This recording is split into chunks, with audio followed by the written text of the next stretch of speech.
La tradicional relación privilegiada entre Londres y Washington ha atravesado recientemente un momento sin precedentes. El gobierno de Keir Starmer dejaba de compartir información de inteligencia clave con Estados Unidos a raíz de sus polémicos ataques en el Caribe. Uno se pregunta, ¿es una objeción legal? ¿Es una señal política? ¿Es el síntoma de una fractura estratégica? Se lo preguntamos a Pedro Francisco Ramos Josa, analista del Centro para el Bien Común Global de la Universidad Francisco de Vitoria. Bienvenido, buenas tardes. Buenas tardes, ¿qué tal? Partiendo de esa decisión del gobierno de Starmer, ¿cómo interpretas el gesto dentro de, hay que afinarlo, ¿no? Dentro del contexto de esa relación entre los dos países anglosajones, ¿no? La colonia y la metrópoli, que ahora tienen las relaciones de poder invertidas, pero al final que siguen siendo estrechos. ¿Esto es un desacuerdo táctico o es una fisura estratégica más profunda? Bueno, hay que pensar que las diferencias a la hora de entender cómo debe de realizarse esa lucha contra el narcotráfico en el Caribe, pues yo creo que son diferencias reales. Yo creo que aquí Londres sí que está manifestando una crítica real a una política muy controvertida por parte de Washington, y yo creo que tampoco deberíamos de extenderlo a otros escenarios y a otras cuestiones. Yo creo que es algo muy particular y que ha generado un gran debate, no solo entre aliados, sino también dentro de los propios Estados Unidos. Desde un punto de vista operativo, yo creo que todos podemos convenir, incluso sin ser expertos en inteligencia, que yo no lo soy, que el impacto práctico para Estados Unidos pues será limitado, ¿no? Porque es la primera potencia mundial, tiene los mejores satélites, los mejores medios. ¿Cuál es el verdadero valor o peso de este gesto de Londres? ¿Es simplemente una señal, una advertencia interna? ¿Cómo lo analizas tú? Bueno, no solo Londres, también ha dejado de compartir información, porque hay que recordar que varios países forman una unión para compartir inteligencia sobre botes que zarpan de las costas de Centroamérica hacia Estados Unidos y que van por el Caribe con esas narcolanchas, y entonces comparten información que hasta el momento era utilizada para apresar a esos barcos y detener a sus ocupantes. Lo que pasa que ahora Estados Unidos pues ha cambiado de estrategia y los considera como organizaciones terroristas, y por lo tanto cree que está en un combate real, en un combate abierto, en una guerra, que no solo es una cuestión de refuerzo policial, sino de una guerra, como decimos, y por lo tanto está legitimado para realizar este tipo de acciones letales, ¿no? Que bajo el otro prisma, por ejemplo, Inglaterra, Colombia, etcétera, pues ese uso letal de la fuerza solo sería último recurso, sino que para ellos se debería de continuar con la política tradicional de pues, intentar apresar esos botes, llevar a los ocupantes ante las autoridades, un juicio y demás. Desde luego, como digo, esta postura de Washington cambia las reglas de juego en el Caribe, lanza un mensaje a navegantes, no solo de esos barcos, sino también a ciertos regímenes que los apoyan, como puede ser Venezuela, y sobre todo también a Cuba. Claro, porque aquí lo que parece que hay es un conflicto subyacente que proviene, por otro lado, yo creo, de ese desapego que tiene Donald Trump hacia el multilateralismo y el actuar coordinado, y entonces al final hay dos doctrinas que se enfrentan, ¿no? Priorizo mi seguridad nacional y por tanto, como digo que es problema de seguridad nacional, uso medios militares, o priorizo el derecho internacional y medios policiales, ¿no? Esa es la disyuntiva. Sí, el América primero tiene estas cosas, ¿no? Lo hemos visto en términos económicos hasta el momento, con todo lo que tiene que ver con los aranceles y esa guerra comercial con todo el mundo, aliados y rivales por igual.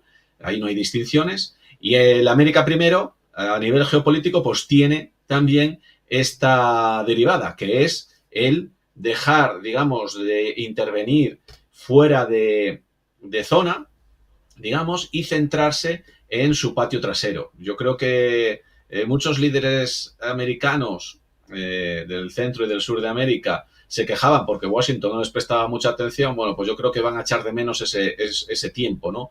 Porque desde luego Trump sí que va a centrarse en su patio trasero.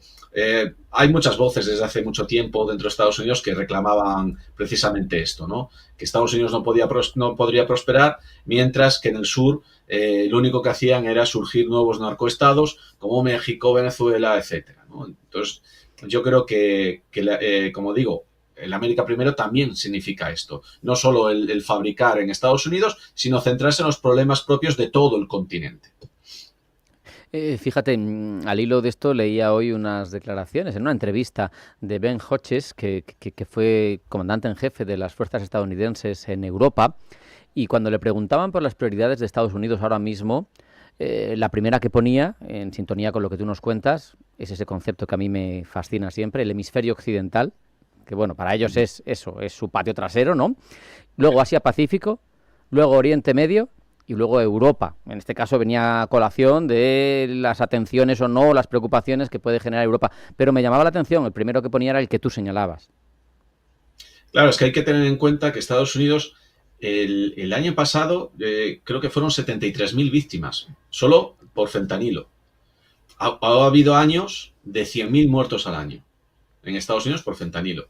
Es una cuestión de seguridad nacional, claro que sí. El problema es extender esa consideración a cómo, digamos, luchar de forma práctica contra los narcotraficantes que introducen en suelo norteamericano esa mercancía, mucha de la cual pasa por la frontera con México.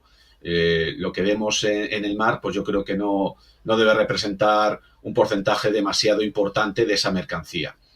De ahí también la guerra comercial con China. Si os acordáis, muchos de los aranceles tenían que ver precisamente con la presión sobre Pekín para que dejase de fabricar esos precursores que luego se exportan a México y en esos laboratorios ilegales se fabrican esos millones de pastillas de fentanilo que luego son introducidas ilegalmente en Estados Unidos. Por lo tanto, lo que hay que entender de la administración Trump es que para ellos todo forma parte de un mismo conjunto de medidas, que es básicamente el America First. Y ahí meten política comercial, política de seguridad, política industrial, la lucha contra la inflación. O sea, para ellos no hay diferencia entre distintos departamentos. Todos actúan de forma coordinada para hacer América grande de nuevo, que ese es no solo es un eslogan, sino que es realmente la política que persigue y que está aplicando esta administración Trump. Por eso tiene apoyo público, porque nos puede gustar más o menos lo que él dice, pero desde luego que es un político que intenta, materializar lo que promete. Y eso en política hoy en día ya es mucho. Ya es raro, sí. Por lo que veo, tú le compras bastante en todo esto relativo al Caribe la razón del fentanilo, que a mí, y de los narcotraficantes, porque a mí siempre me ha parecido una excusa desde el punto de vista geopolítico de su hemisferio, como ellos dicen, para desestabilizar el régimen de Maduro, que por otro lado le interesa por otras cuestiones, ¿no? O sea, también supongo que le dejas un resquicio a ese interés geopolítico, ¿no? En todo esto. Claro, es que lo acabo de comentar. Para ellos, Sí. Todo está unido. Esto no solo lucha contra el narcotráfico, es, digamos, una reconfiguración del equilibrio regional. Tienen un foco de inestabilidad que además irradia, que está centrado antes en Cuba, ahora en Venezuela, y por lo tanto, la lucha contra el clan de los soles y el tren de Aragua y demás, y esa captura, ¿no?, de poner precio a Maduro, todo va encaminado, lógicamente, a crear regímenes más afines a Washington y menos dependientes de, por ejemplo, Rusia, China o Irán, ¿no?, que está también muy presente en la región. Todo está unido. Para ellos todo forma parte de lo mismo. Y si uno está atento a los hechos, a la evolución no solo de los últimos años, sino de las últimas décadas, pues se da cuenta de que verdaderamente es así. No podemos comprender la deriva criminal del régimen de Maduro sin sus conexiones con Rusia, China e Irán. Precisamente Maduro ha presumido, por lo menos en su retórica, que no sabemos lo que hay de verdad detrás, del apoyo que le otorgan tanto Rusia como China, pero da bastante la sensación de que ese apoyo ahora mismo es más nominal que práctico. Y en eso, si me permites, para terminar, le doy otra vuelta de tuerca. ¿No estaremos asistiendo en esta reconfiguración del orden mundial a un revisionismo de las grandes potencias en la que al final cada uno quiere la esfera de influencia cercana a sí mismo y no se pisan? Trump, su hemisferio; Putin, su Europa del Este; y China, bueno, sería más controvertido porque hay una lucha por la hegemonía, pero Asia, ¿no es una estrategia de potencias revisionistas también de respeto mutuo? Bueno, ahí podemos, en lo que acabas de señalar, podemos integrar también el plan de paz de Ucrania, que Claro.